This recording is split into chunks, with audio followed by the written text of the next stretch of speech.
Thad Brown along with AJ Feldman here talking about all the different moves the Bills made on Wednesday. And we'll be here for an hour, folks. And just to get through the guys they released, it was, AJ, that afternoon was as crazy a day of news as I've ever been a part of. Now look, not crazy in terms of I can't believe they did it because, there were days where, for example, like the Stephon Diggs trade. That's one. That was a big one. Or going back to drought era, which was Bills moves that were crazy for the other reason. Mike Mularkey turning down the job as head coach after Marv Levy had been announced as GM, and the idea being that those two would be the guys. And then hours later, by the way, guys, we've got a new press conference for you. Come on in and we're going to talk about the coach that's no longer here. That happened in an afternoon. But this day was just one after another. And, for you, the coup de grace of the day was Trey White, right?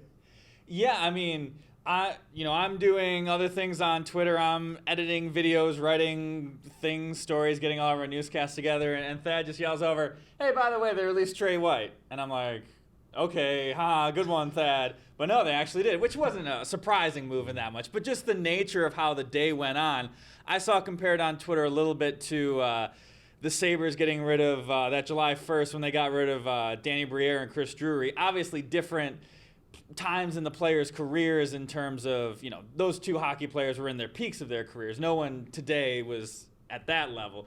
But still just a monumental day in Buffalo sports in kind of a changing of a guard. A new era goes away, and the Bills are going to try and do something with, the cap space that they have now and try and get younger, quicker, and try and figure out how to retool around Josh Allen here. The other difference between that day and this day is that year, everyone knew that was the day free agency began. That was the day when the decision would be made. So there was anticipation waiting until July 1st. What would they do? Today came out of nowhere. Yeah. It could have been tomorrow. They could have done all these moves one at a time. Those of us in local news probably would have appreciated that because we could have done stories on each one of them instead of all 25 of them at once. But that was the big difference. Let's talk about first the guys the Bills have let go. And I think for the most part, first of all of these players we all had on our list of potential cuts. Guys that certainly because of how much money would be saved, where they were in their careers, their age, injury history, that it could happen.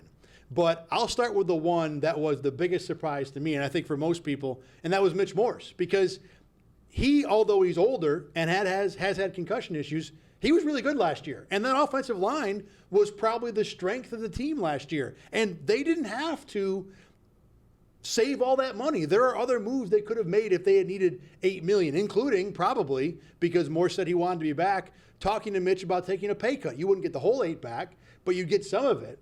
So for the Bills to decide that they not only want to move on from their center, and I get that saves a bunch of money, but the report is they're going to move Connor McGovern from guard to center. Now you're changing 2 spots.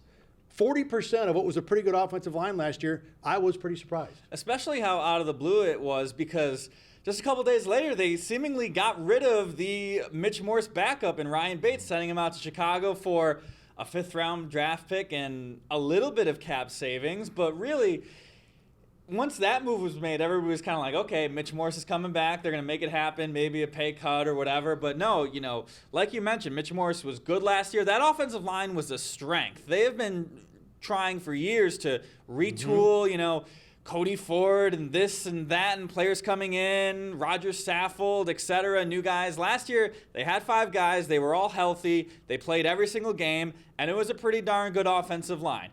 Would that have health have stayed if Mitch Morse came back? Whatever. But now, like you said, they're changing 2 positions on the offensive line. And if for some reason this offensive line, starts to crack, fall apart, something happens to Josh, whatever, all of your savings, all of the the positives that you gained out of these cuts, these changes, goes right out the window if the offensive line and Josh Allen fall apart as a result. The big picture from this day to me is going to be that the Bills seem to be trying to reset the cap. They were in some bad cap situation going into this offseason, $40 million plus on the wrong side. And a lot of these moves, although they're not surprises other than Morse, it still feels like they're looking at this big picture and saying we need to clean things up and be better long-term going forward, which I agree with. And I think the upshot of that is it probably makes it a little harder for you to contend in 2024. Well, to me, moving Mitch Morse unnecessarily makes it further harder for you to contend in 2024. Not impossible, but I guess if you're going to stick with the big picture point of view, then I'm not concerned about ruining the offensive line or whatever the impact is going to be. It still was a surprise to me today. And we knew that there had to be moves to be made. I don't think we've actually listed off all the moves, the cuts that they made. We're assuming people who are listening to this know most of them. We'll get to all of them in a minute here. Yeah, but, big picture, the other thing that is going to change is obviously they lose a lot of veteran leadership. They lose a lot of, players who have been there, who have done that, who have played in these playoff games. Granted, they haven't won, these overall playoff games. Yeah, the big games. But still, you talk about that defense. For years, the strength has been the safeties, the defensive backs, the, knowing exactly what their coach is thinking, knowing what everybody else is thinking, that back end of the defense, working in tandem, being able to do fun things with that. Now on defense, you've got, two new starting safeties.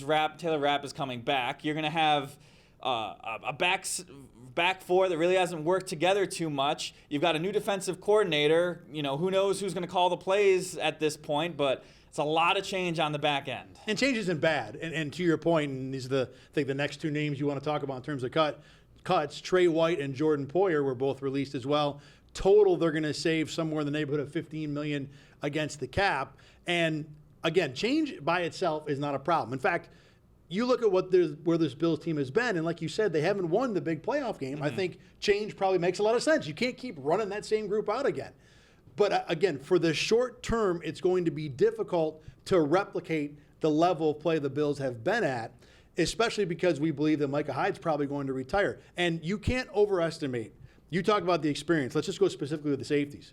With Jordan Poyer and Micah Hyde, their knowledge of the defense, what they're able to do with disguising coverages. Yeah, their physical speed may be down, but their processing speed is as high as it gets. And no matter who you bring in, who most likely is going to be faster, that tandem is not going to be able to think through the defense as well as Hyde and Poyer did, probably not all next year. So again, big picture, I think this is the right move.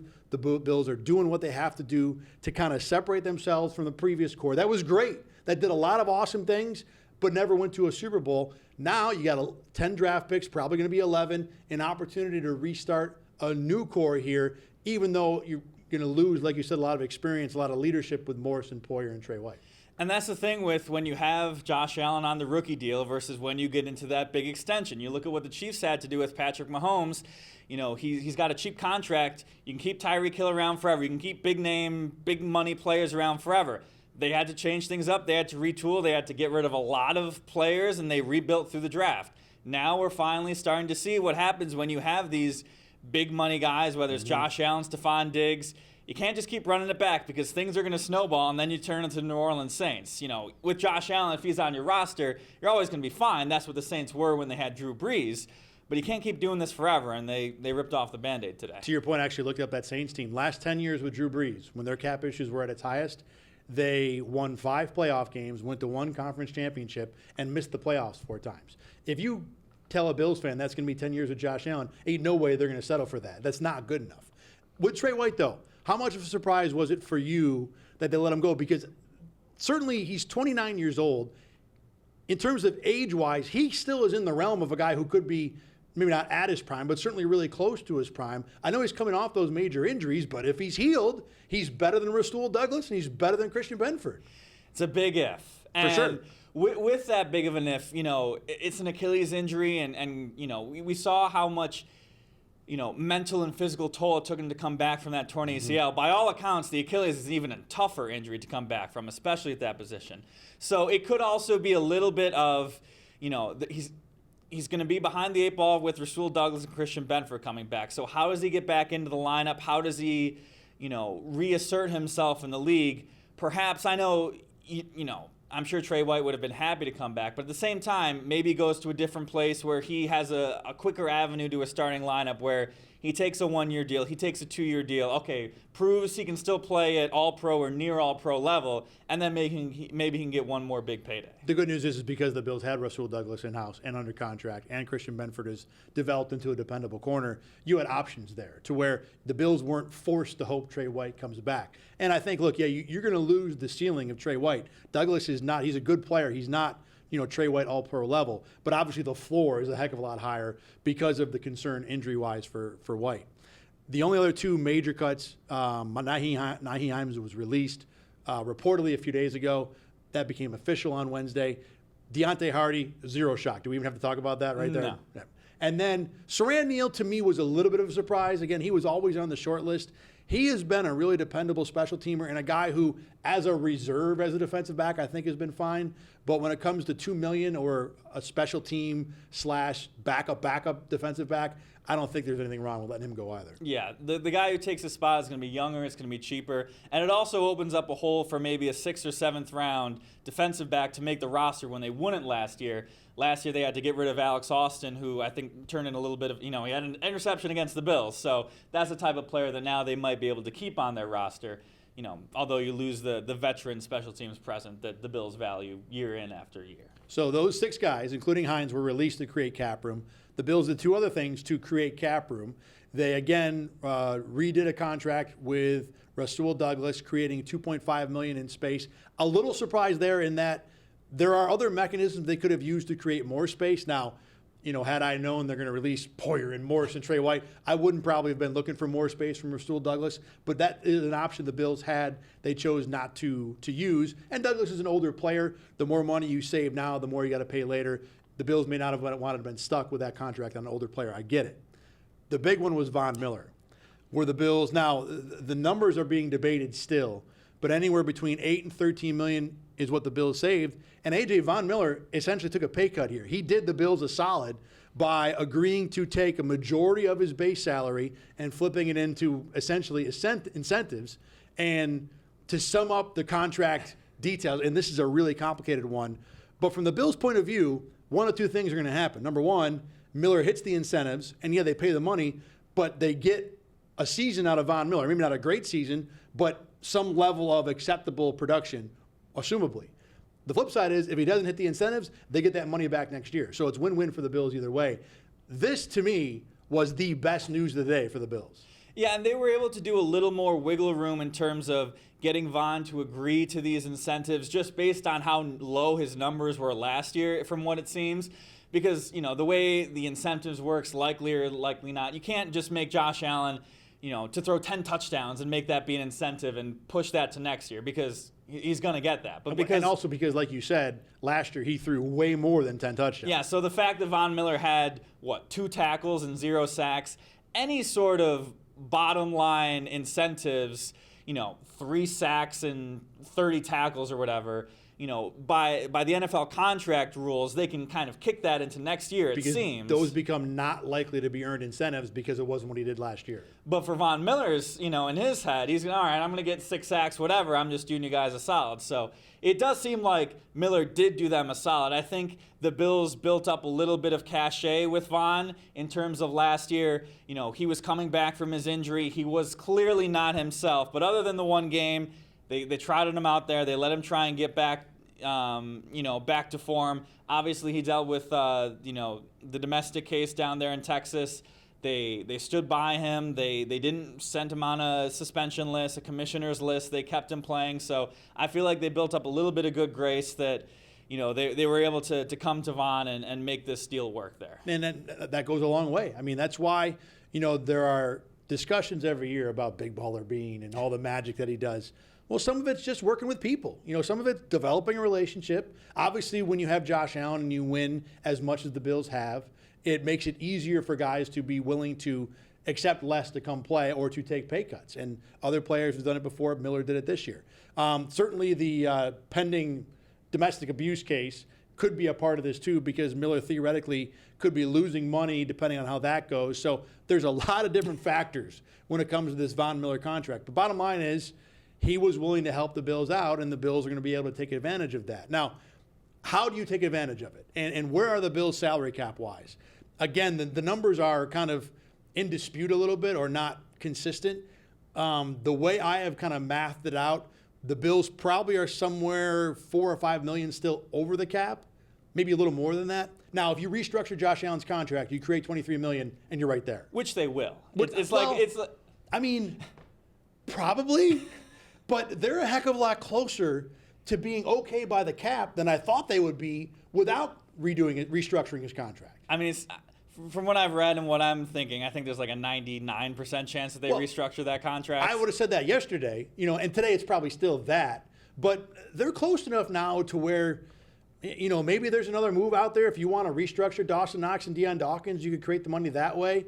If you wanted to restructure Stephon Diggs, you could create the money that way as well. Now, look, you wouldn't want to do that because then you'd be required to keep Diggs through next season, through 2025 as well. So I don't think that's going to happen. I guess the point I'm making is that I thought the Bills had to restructure Josh Allen yesterday. Today, I don't know if they have to. I think they probably still will. But it's not as much of a lock as it was, like you said. I went from 99.9 to like 96.4. Yeah, I was actually talking to one of my friends earlier today, and he's playing Madden. To literally advance through the Buffalo Bills, you have to restructure Josh Allen's contract, unless if you basically do what they did today. So physically, you cannot progress in the game and go to next year without restructuring that contract. So now they're in a little bit of more wiggle room where they can, but the whole point of, making all these moves is to have space to move around, to do things. If you don't restructure Josh Allen's deal, now you're just, trying out the same team with less players and draft picks, whatever. So. Right, but you are saving a little bit of cap room for the future. Not a ton.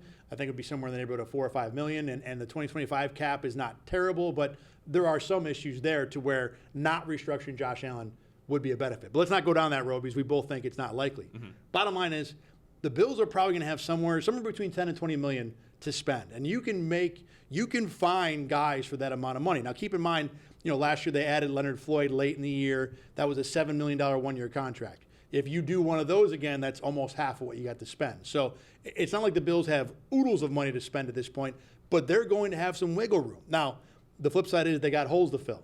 They have multiple spots on the defensive line. They're going to have to fill 2 safeties. We'll get to the one they probably already filled in a minute.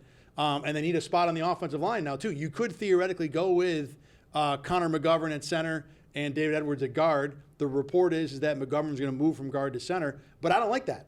Mm-hmm. Edwards is a solid, pretty good 6th offensive lineman. He can start. I don't know if I want him to. Connor McGovern was good at guard. He's played very little center. I don't think I want him to be there either. So I'm hoping the Bills use some of this money to go out and find another high-caliber offensive lineman like they did last year. Yeah, the thing is, after today, there really do seem to be, there are more holes. You can't plug in Mitch Morse. Like now, that's a priority, that offensive line. Safety, we knew that there was going to be a changing of a guard at some point. Now that's now. Wide receiver, Gabe Davis, seemingly out the door. Who knows exactly what happens with the receiver market, but you've got receiver, like you said, defensive tackle. You've only got Ed Oliver under contract right now. Edge rusher. It's weird to say it, but they still need an edge rusher because of contracts and, performance and things like that. So you don't really have a lot of wiggle room to do just whatever you want. You kind of got to fill holes here. So the draft, free agency, you got to target players. You got to target positions. You can't exactly just go best player available like, the Bills like to do, and any team likes to do in the draft. The good news for the Bills is at least at safety, the safety market is flush with veteran options. I mean, they are going to be able to find someone for what people will look at as below market really easily now. Which is why clearly they had to re-sign Taylor Rapp today. Right, let's talk about that. I'm not a fan of this move at all. The other one of the 3 guys the Bills did add or sign on Wednesday was Taylor Rapp, reportedly 3 years, $14.5 million. Now it's one of those, a contract worth up to. Yeah. So it'll probably be less than that. Even if let's say it's 3 for $9, so he's a $3 million a year guy.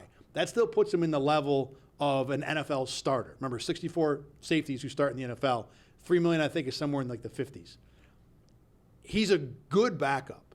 I didn't see enough last year to think that I want to depend on this guy as a starter. Can he start? Yes. But remember, the bar in Buffalo isn't okay. The bar in Buffalo is Super Bowl. And this is not a guy, granted, he's got experience in the system, so that'll help, but this is not a guy that I want to depend on as one of my 2 safeties in a defense with Sean McDermott, where communication is so much at a priority. You need those safeties to be experienced, sure, but talented and able to play in the game, in the league as well.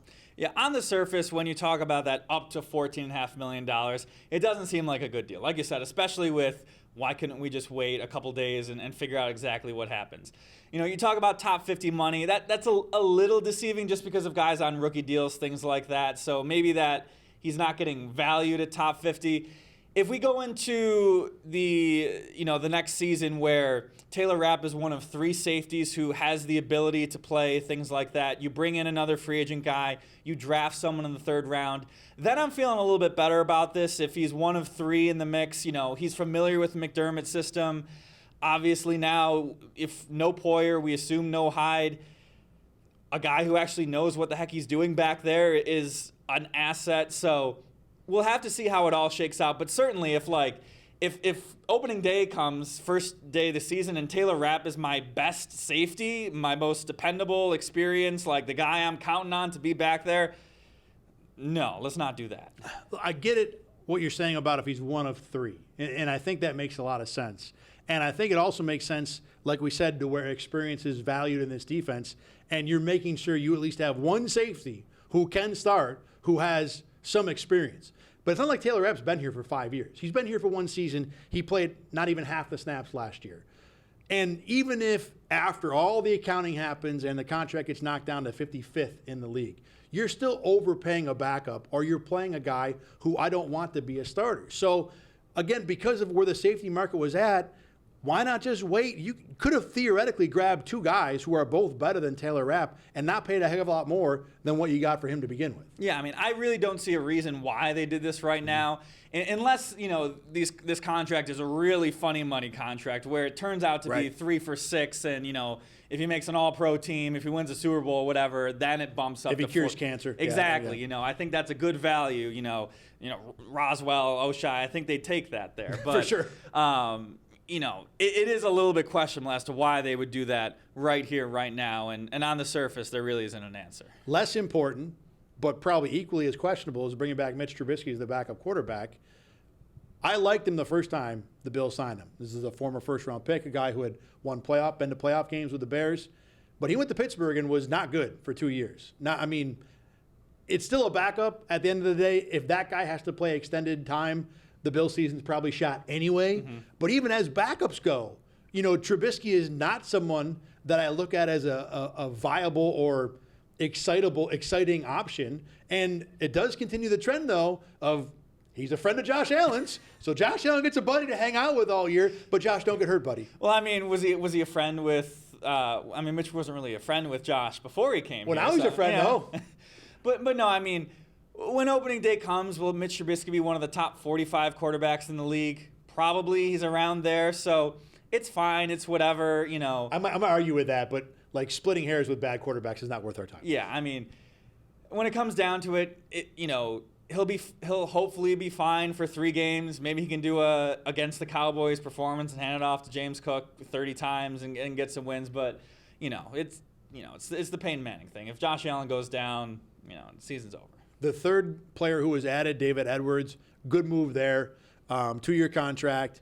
This is a guy who has been, like we said, a very solid 6th offensive lineman. If for whatever reason the Bills don't add anything more notable on the line, you can go with McGovern and Edwards at center and guard. I like that combo better than I like Taylor Rapp at safety, frankly.